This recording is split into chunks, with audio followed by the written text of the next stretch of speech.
Falta de memória.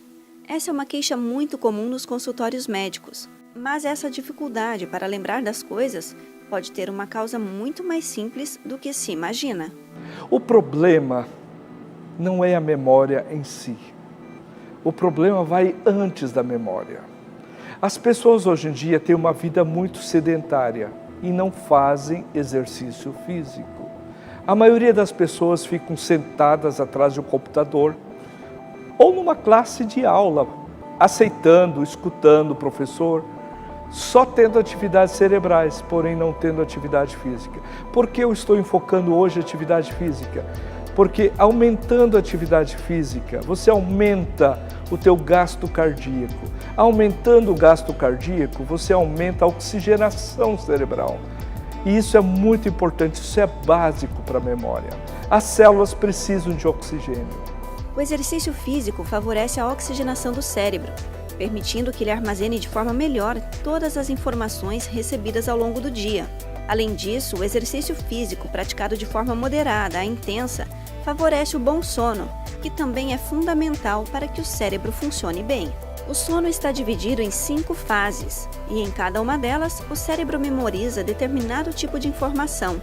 Nas 2 primeiras fases, quando o sono é mais leve, são gravadas as memórias motoras.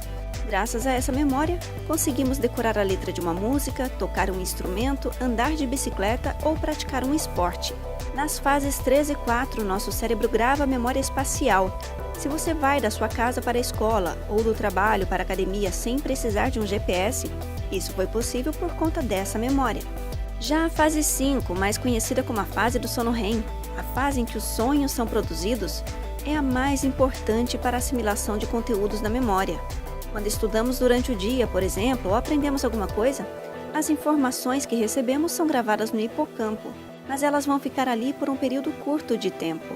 Durante a fase REM do sono, quando a acetilcolina, um neurotransmissor, tem menos atividade, nossos neurônios conseguem formar uma espécie de rede e migram para uma outra região do cérebro, o neocórtex.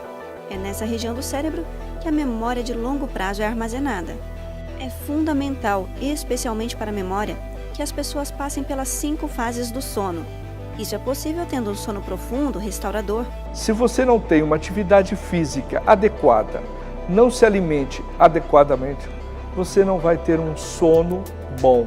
Ou seja, não necessariamente você vai passar pelas 5 fases do sono. Por consequência final, você vai ter um problema no armazenamento das suas informações, que é a queixa mais comum no nosso consultório. Doutor, eu tenho problema de memória. Na realidade, não é um problema de memória, e sim é um problema de exercício físico, de alimentação e é um problema de dormir.